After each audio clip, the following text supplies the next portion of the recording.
everyone. Myself, Dr. Rambabu Tripathi. I am working as Associate Professor in Pharmacy Department at Ramins Institute of Vocational and Technical Education, Greater Noida. Today, we will discuss about the pharmaceutical RNA chemistry first, and the subject code is the BP202T. And this lecture is the last lecture of the unit second. In previous lecture, we have already covered about the alkane, alkene and their hybridizations, as well as Markovnikov rule, anti-Markovnikov rules and the ozonolysis. Now, today we will discuss about the conjugated dienes. And conjugated dienes, free radical addition reaction, as well as the Diels-Alder reaction. Very important reaction is the Diels-Alder reactions. क्या होती है Diels-Alder reaction, ये भी हम discuss करेंगे. और फिर उसके बाद देखेंगे कंजुगेटेड डाइन्स में कि क्यों स्टेबिलिटी नेचर, जैसे हमने पेड़ में पढ़ा था एल्कीन्स का स्टेबिलिटी नेचर, तो हम अभी डिस्कस करेंगे कि कंजुगेटेड डाइन्स का स्टेबिलिटी आखिर क्यों आती है और कैसे उसका क्या मैकेनिज्म इन्वॉल्व है. तो ये सारी चीज़ों को हम इस लेक्चर में कवर करेंगे.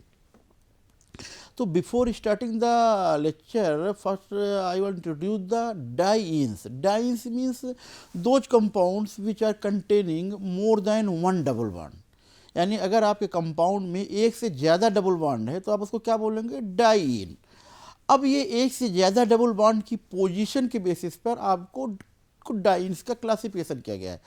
किस तरह क्लासिफिकेशन किया गया, अगर आपकी डाइन, आप देखें तीन वर्ड आते हैं, conjugated diene, cumulated dienes and isolated diene. अगर हैं तो तीनों डाइन, डिफरेंस क्या है, डिफरेंस है इन तीनों में डबल बॉन्ड का जो पोजीशन है. डाइन दो डबल बॉन्ड होगी. अब ये दोनों डबल बॉन्ड कैसे एक दूसरे से अटैच्ड है, इसी के बेसिस पर हमने इनको क्लासिफाई किया गया. अब अगर आप इसमें स्ट्रक्चर देखें, conjugated diene, conjugated dienes means दो डबल बॉन्ड, एक डबल बॉन्ड ये प्रेजेंट है, एक डबल बॉन्ड ये प्रेजेंट है, इसलिए इसका क्या नाम पड़ गया, डाइन. अब ये कंजुगेटेड डाइन क्यों पड़ा, क्योंकि इन दोनों डाइन के बीच का जो डिफरेंस है वो एक कार्बन एटम्स का है. Double bond, single bond, double bond, अगर एक कार्बन एटम का डिफरेंस होगा तो हम उस डाइन्स को बोलेंगे कंजुगेटेड डाइन. क्लियर है. अब आप आज एक क्यूमुलेटेड डाइन्स में, अब आप देखें क्यूमुलेटेड डाइन में डबल बॉन्ड और फिर डबल बॉन्ड, कोई कार्बन एटम का डिफरेंस नहीं है, कोई स्पेस का डिफरेंस नहीं है. इसका मतलब अल्टरनेट पोजीशन पे ना हो करके कंटिन्यूअस डबल बॉन्ड है. Double bond, continuous double bond known as cumulated dienes. Alternate position पे double bond known as the conjugated diene. Third one में आ जाइए, isolated dienes. Isolated dienes means एक से ज़्यादा कार्बन एटम का डिफरेंस. उससे क्या नाम होता है, आपने आप बहुत इस समय बहुत वर्ड आ रहा है, इसको आइसोलेट कर दीजिए, आइसोलेट कर दीजिए, आइसोलेट कर दीजिए, इसको तो थोड़ा सा और दूर भगा दीजिए. क्लियर है. आप सर आज इस समय कोरोना चल रहा है, तो इस समय ऐसा होता है कि कोई कोविड पेशेंट आ गया तो आप कहते हैं कि उसको आइसोलेट कर दीजिए.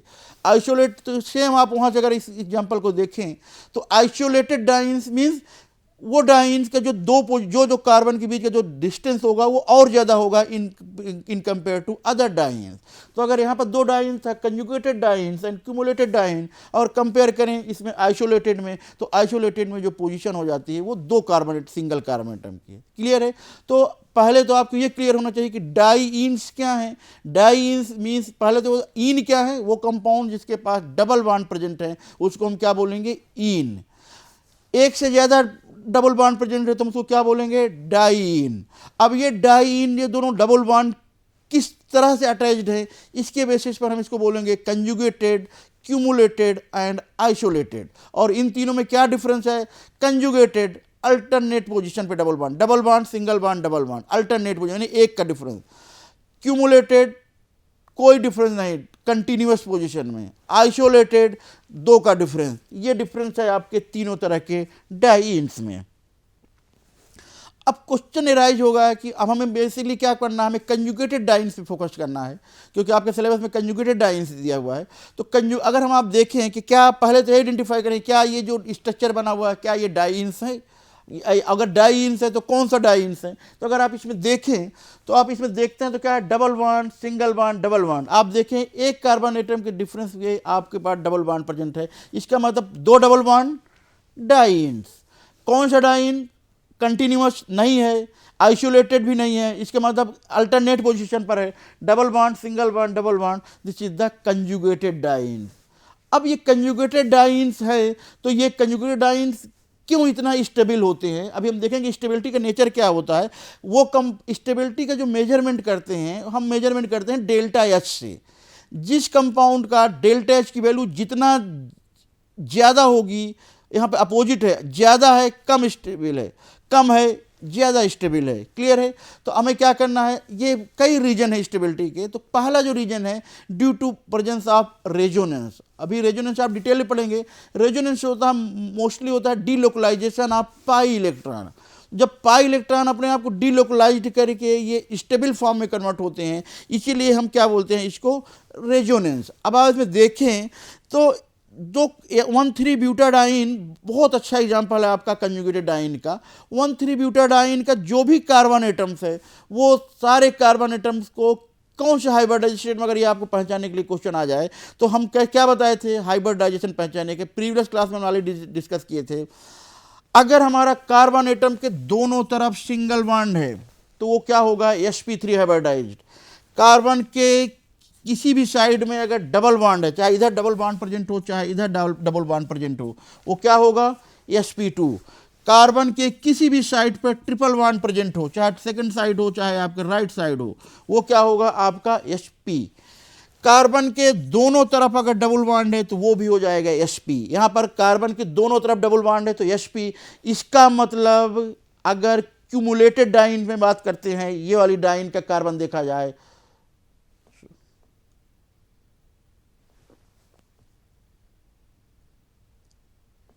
इस कार्बन को अगर देखा जाए, ये कार्बन यहां पर sp हाइब्रिडाइज्ड है, ये कार्बन यहाँ का sp हाइब्रिडाइज्ड है।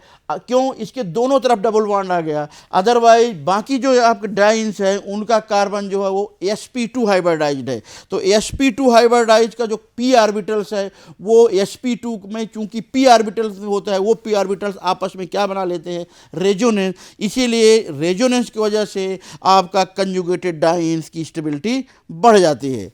सेकेंड वन है हीट ऑफ हाइड्रोजनेशन।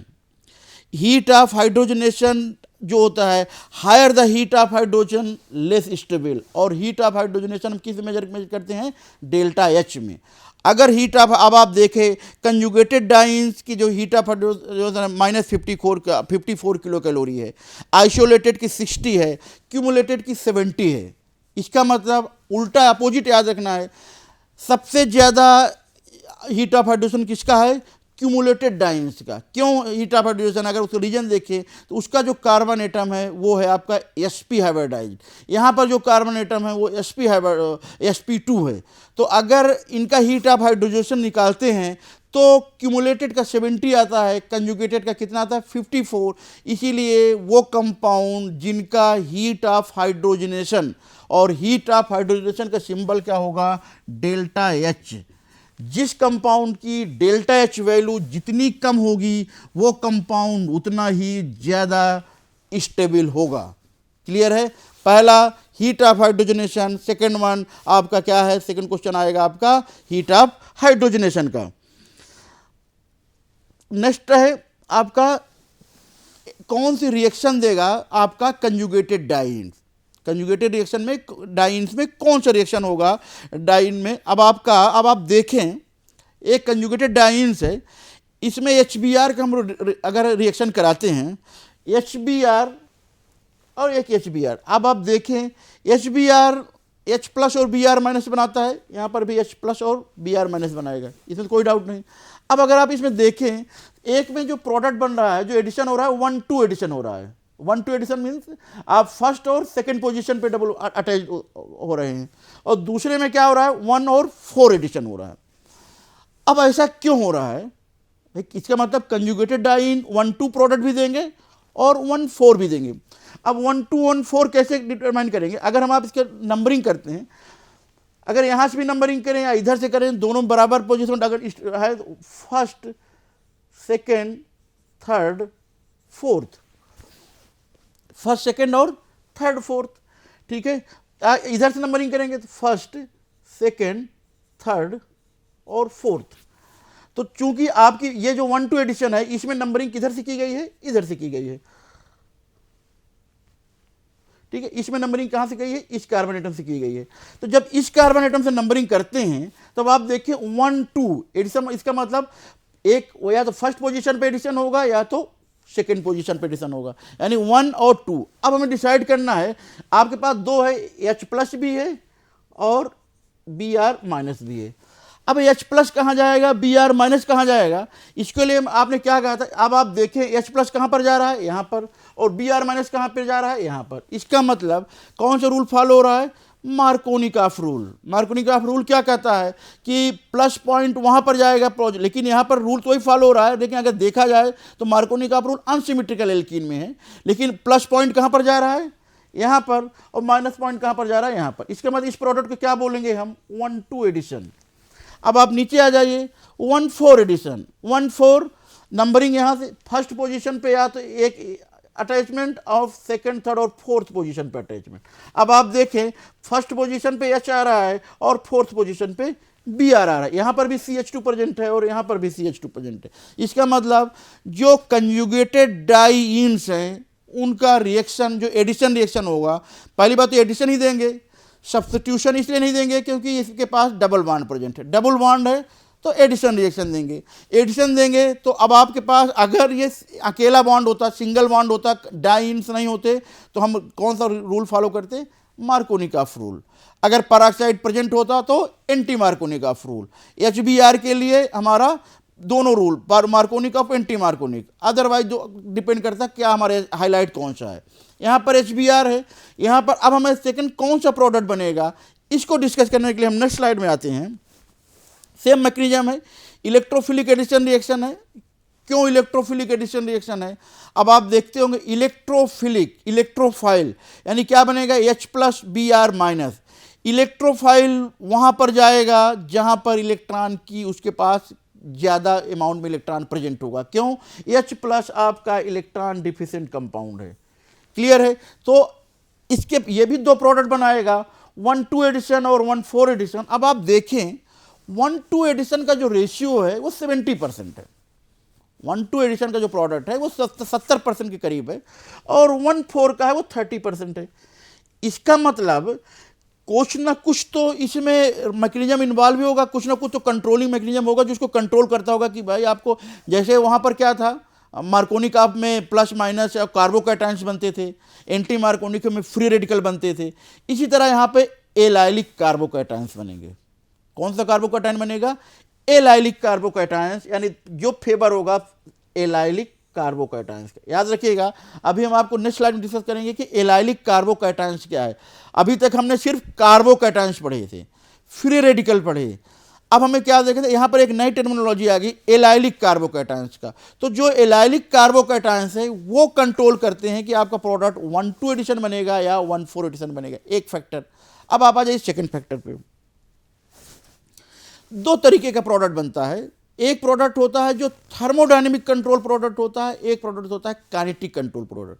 ये हमने कहाँ पढ़ा था, आप याद करें, जब हमने E1 और E2 पढ़े थे तब हम क्या कहते, एक E1 का अलग कंट्रोल मेथड था, E2 का अलग था, दोनों को वहाँ पर हमने ग्राफ से। अब आप यहाँ पर आ जाएं, यहाँ पर HBr के जब आप रिएक्शन कराते हैं HBr में तब दो प्रोडक्ट बनता है, एक है आपका काइनेटिक प्रोडक्ट और एक है आपका थर्मोडायनेमिक प्रोडक्ट। दोनों का आप कलर देखें, ये जो रेड कलर का है ये आपका काइनेटिक कंट्रोल प्रोडक्ट है, ये ग्राफ, और जो ग्रीन कलर का है ये आपका है थर्मोडायनेमिक कंट्रोल प्रोडक्ट। अब आप देखें ये जो रेड कलर वाली लाइन है, इस रेड कलर की लाइन का जो एक्टिवेशन एनर्जी है वो कम है, ग्रीन वाली की एक्टिवेशन एनर्जी जो है वो ज्यादा है। अब एक्टिवेशन एनर्जी क्या होती है, minimum energy required for the reaction. इसका मतलब यह हुआ कि जो काइनेटिक प्रोडक्ट है वो जल्दी बन जाएगा, काइनेटिक प्रोडक्ट जल्दी बन जाएगा, और जो आपका थर्मोडायनेमिक प्रोडक्ट है वो लेट में बनेगा, देर से बनेगा। लेकिन जो प्रोडक्ट जितना जल्दी बनेगा वो उतना कम स्टेबल होगा, जो प्रोडक्ट जितना लेट बनेगा वो जितना ज़्यादा स्टेबल होगा। इसका मतलब दो मैकेनिज्म इन्वॉल्व है इसमें, थर्मोडायनेमिक कंट्रोल और काइनेटिक कंट्रोल मैकेनिज्म। अब देखें ये जो प्रोडक्ट है ये डिपेंड कर रहा है आपका टेम्परेचर पे। आप देखें, एक को टेम्परेचर ब्यूटेन 1414 ब्यूटाडाइन, आप देखें कंजुगेटेड डाइन का सबसे अच्छा एग्जांपल क्या है। आप नंबरिंग किधर से, अगर हम आप नंबरिंग इधर से करते हैं 1 2 3 4, 14 ब्यूटाडाइन, 14 ब्यूटाडाइन। एक 4 कार्बन एटम है, इसलिए इसका क्या नाम, एक कार्बन को हमने स्टार्टिंग में पढ़े थे कि एक कार्बन को क्या पढ़ेंगे, मीथेन। 2 कार्बन को क्या पढ़ेंगे, ईथेन। 3 कार्बन को क्या पढ़ेंगे, प्रोपेन। 4 कार्बन को हमने क्या पढ़ेंगे, ब्यूटेन। तो यहां पर 4 कार्बन एटम हो गए, तो इसको क्या पढ़ लिया हमने, ब्यूटेन। डबल बॉन्ड में हम क्या लगाते हैं, इन। 2 डबल बॉन्ड हो गया तो क्या हो गया, डाइन। अब जिस पोजीशन में डबल बॉन्ड है तो उस पोजीशन का नाम लिखेंगे, तो क्या हो जाएगा, ब्यूटेन 1 पे डाइन, 4 पे डाइन, तो ब्यूटेन 14 डाइन। क्लियर है। जब इसकी रिएक्शन हम HBr से कराते हैं तो आप देखें 195 केल्विन पे 1,2 एडिशन बनता है 80%, लेकिन 315 डिग्री सेंटीग्रेड पे 1,2 एडिशन बनता है 20%। जो टेम्परेचर अगर आपने बढ़ाया तो कौन सा रिएक्शन फेवर हो रहा है, 1,2 एडिशन। टेम्परेचर अगर आपने 195 पे कौन सा प्रोडक्ट ज्यादा बन रहा है, कम टेम्परेचर पे 1,2 एडिशन। ज्यादा टेम्परेचर पे क्या बन रहा है आपका, 1,2 एडिशन बन रहा है, लेकिन अमाउंट कम बन रहा है। अब आप सेकंड में आइए, 195 केल्विन पे जो टेम्परेचर जो कंपाउंड बन रहा था वो बन रहा था 1,4 एडिशन 20%, 1,4 एडिशन 20%। लेकिन जैसे ही हमने टेम्परेचर बढ़ा दिया 355 केल्विन, उस पर 1,4 एडिशन बन गया 80%। ऐसा क्यों हुआ, ऐसा इसलिए हुआ क्योंकि पहले ही आपने इस ग्राफ में देखें, जो काइनेटिक कंट्रोल प्रोडक्ट है 1,2 एडिशन, ध्यान दीजिए, जो काइनेटिक कंट्रोल प्रोडक्ट है 1,2 एडिशन, वो लो टेम्परेचर पर फेवर करता है। क्यों लोअर टेम्परेचर फेवर करता है, इसकी एक्टिवेशन एनर्जी कम है, जल्दी रिएक्शन कर जाता है। लेकिन जो थर्मोडायनेमिक कंट्रोल प्रोडक्ट है 1,4 एडिशन, वो हाई टेम्परेचर को फेवर करता है। इसीलिए लो टेम्परेचर पे 1,2 ब्यूटाडाइन ज़्यादा बनेगा और उस पे बनेगा 1,4। क्लियर है। ये आपका कंपाउंड है कि आपका 1,4 एडिशन होगा या 1,2 एडिशन।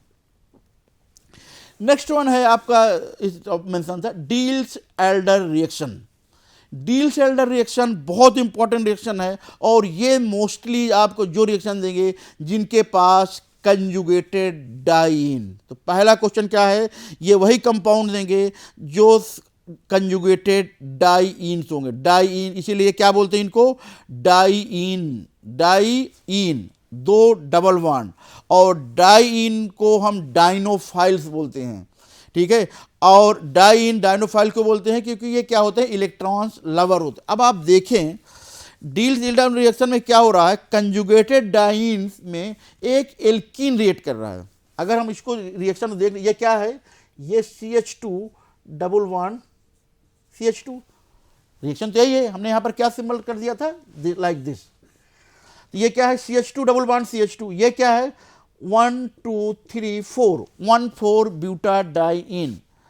अब डील्स एल्डर रिएक्शन में आप देखें, इसमें 2 न्यू बॉन्ड बन, यानी एक बॉन्ड ब्रेक डाउन भी होगा और एक न्यू बॉन्ड का फॉर्मेशन भी होता है। इसीलिए हम इसको क्या बोलते हैं, 1 एडक्ट प्रोडक्ट, और उसको कौन से बोलते हैं, 1,4 additional, 1,4 addition of conjugated diene, 1,4 addition of conjugated diene. फिर सुन लीजिएगा, Diels Alder reaction is also known as 1,4 addition reaction of conjugated diene. इसका मतलब इसमें फर्स्ट और फोर्थ पोजीशन पे एडिशन रिएक्शन होगा किसका, एल्कीन का। अब आप देखें, और जो प्रोडक्ट बनेगा उस प्रोडक्ट को बोलेंगे एडक्ट प्रोडक्ट।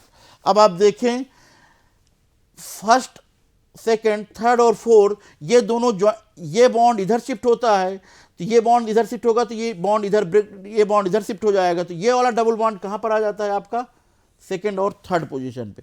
न्यू बॉन्ड कौन से बनते हैं, एक बॉन्ड आपका ये फोर्थ पोजीशन वाला बन रहा है, एक बॉन्ड आपका ये बॉन्ड। इसका मतलब इसमें से 2 न्यू बॉन्ड बन रहे हैं और एक डबल बॉन्ड की पोजीशन आपकी चेंज हो रही है। इस पोजीशन पे आइए, इसका मतलब it can observe that 2 pi bonds were converted into 2 sigma bond, यानी 2 पाई बॉन्ड जो कन्वर्ट हो जाएंगे, किस में कन्वर्ट होंगे? सिग्मा बॉन्ड में। तो जो बॉन्ड का फॉर्मेशन होगा, यहां पर भी सेम रिएक्शन है, आपका एरोमेटिक कंपाउंड में रिएक्शन चेंज हो जाती है।